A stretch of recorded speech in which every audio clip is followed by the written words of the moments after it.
Okay. Hello, ladies and gentlemen. Welcome back to my channel. If it's your first time here, welcome and thanks for joining me. If you've been here before, welcome back. Today is day 12. By the way, I do know what day it is, but I like to check before I say it because you never know. You know, some days. Yeah. Anyway, today's day 12. I'm doing this journey for the people who haven't been here before. I'm doing this journey to make myself more consistent, to encourage myself and kind of teach myself to be more disciplined and consistent in things that I want to do and say I'll do. So media is something that I like to do. It's my area, my specialties, and it's something that I've been procrastinating with for a long time in terms of putting content out there. So me and my friend Enoch, make sure to check out his channel, have challenged ourselves to do a 31-day challenge in December where we post a 10-minute video every day, you know, hopefully helping us to improve our speech, our skills at speaking in front of the camera, our consistency, being disciplined and actually putting content out there and getting used to the actual process of, you know, capturing, sequencing and posting. So yeah, today is day 12. Yesterday I think I spoke about momentum and I spoke about if at first you don't succeed, try again, and why that was good for me, and so on and so forth. Today I'm gonna start with speaking about my sister Shammah. If you're seeing this, I love you, by the way. I don't know about other people's siblings, right? But for me, Shammah's always been like my right hand. Like, there's so much I wouldn't have achieved without her, where she's like behind the scenes, like with the inner workings. So like even birthdays, you know, if I've ever said happy birthday to you, like, and we didn't spend every day together and I remembered it was your birthday, 9 times out of 10, Shammah's the one who told me. So yeah, props to her.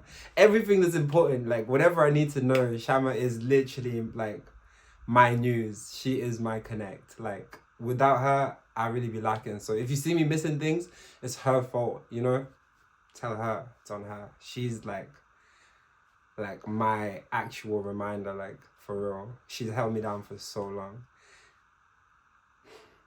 Just taking a moment to reminisce.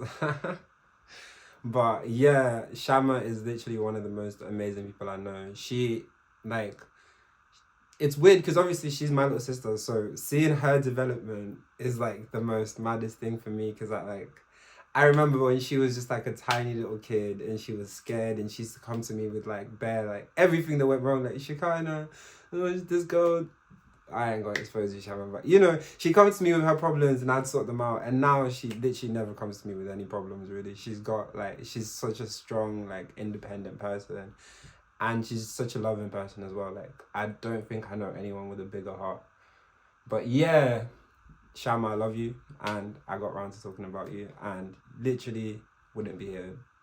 There's so many things I wouldn't have made it through. You know what? It's so mad because she's literally just always, everything that I was lacking in, she always had me, so it looked like I wasn't really lacking in much, but that's because of her. But yeah, anyway, moving on. Yesterday I said I was gonna speak about asking for help and, you know, how that affects others around me. So growing up, I was always around like family. Like I had a big family as well, so I was around family. So like I never felt any ways about asking for help. But then as I got older, like at some point I feel like, I don't know, you turn like a bit bougie in it. So you kind of like get to a point where you feel like, okay, I'm old enough and big enough to not need help anymore and to not have to ask for people. So like for me, like for anyone who isn't like family or inside that inner circle, I've always found it quite difficult to ask for help. But for people inside that inner circle, for me, like it's never been a thing. But then I've realized that like that's not everyone. So I've had friends who literally won't ask anyone for help. Like it's like against their whole, like they would rather suffer than ask me for help, or ask anyone, not me personally, but ask anyone for help. Like it's just like something that's really hard for them to do. So it's an interesting one, and I'm just curious. Like, let me know how you feel about it. Like, do you think it's wrong to ask for help, or do you think it's okay? Personally, like I said, it depends on my proximity to people. Like, within my inner wow. See, every day something. Within my inner circle, I do feel comfortable asking for help, but at the same time, it's something that I was really comfortable at, kind of lost it, and then as I've got older and I've become more dependable, I felt more comfortable as well, because I know that, you know, if someone needs something from me or needs like help from me, like I've got them as well, isn't it? So yeah. Next, what was I gonna talk about? Fillers and actions, right? So through doing this experience of like recording myself speaking to a camera every day for 10 minutes and posting it, I've realized that I have a lot of filler actions, and it's something I'm curious about. Like, to be honest, I'm not sure if I get it from my parents, because my parents are excellent public speakers. Like, my dad and mom can both hold a room, and like they just are so good at it. Whereas I don't know, that's why I feel like maybe I animate myself so that I'm not boring when I speak. I don't know. Maybe I should do therapy and find out. I'll be curious about that. Anyway, waffling. But yeah, fillers and actions. So during this, I'm gonna try and be more deliberate with my fillers and with my actions. As I said, there's days where I've been tapping my hair, or I'll be doing some sort of subconscious action to hide, like, I guess to hide the nerves. Which, I don't know why you're nervous. It's just me in a room with a camera talking. So I don't know. I think it's also another thing, right? If you see me like pausing or like processing, right? It's like, this is in real time for me. So as I'm speaking, like I'll just be considering so many different things, and so many, like, I think one thing you don't deep about doing YouTube or posting a video on YouTube is that like so many different, it's like, because it's, I don't know how to explain it. It feels a little bit different to Instagram. Instagram feels like it's specifically your friends and it's tailored to like a specific group. Whereas YouTube feels like it's just broad. It feels a lot broader. So that means there's a lot more things you're considering, and there's a lot more misunderstandings that can happen if you speak freely that run through my mind. And in real time, I don't want to stop and sound like I don't know what I'm saying. So that's something that happens a lot. So if you see me like processing or pause or taking a while to speak, that's what's happening. I'm like considering if what I'm saying makes sense. Today I did so technically I started my day with God, but not right away. I did kind of go along and then kind of remember. So I don't know.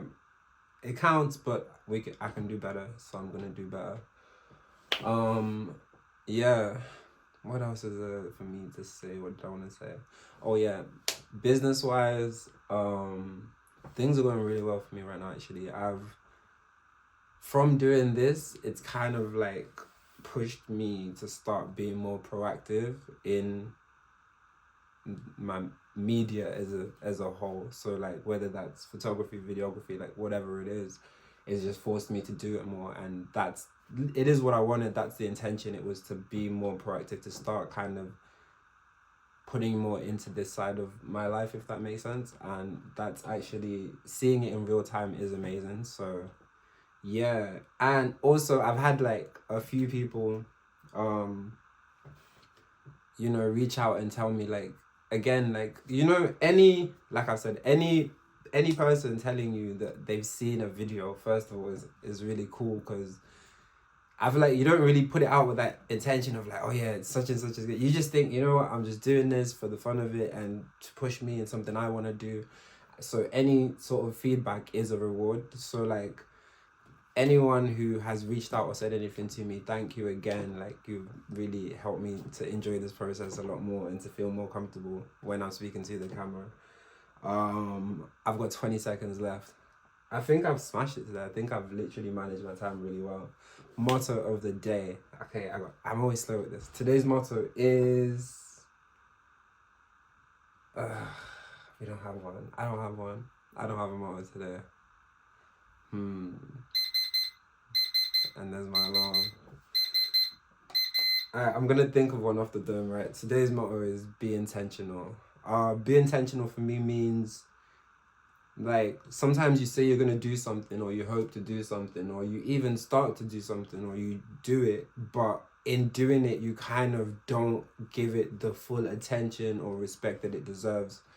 And through that, you're kind of unintentional. So my message and be intentional in my kind of motto of the day is really do it. Don't hold back. Don't half do it. Don't message someone and throw your phone away and not check for another 3 hours like someone I know used to do. Like, be intentional. Do it. If you're late in replying, if you're whatever, just be intentional in your next action. So that's my motto of the day. But yeah, thank you for joining me, guys.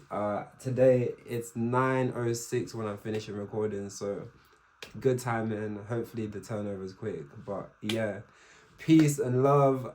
Thank you for coming. Anyone who came for the first time, I hope you enjoyed yourself. Anyone who is returning, thanks. Much love, much appreciation. And I will catch you guys next time. Peace.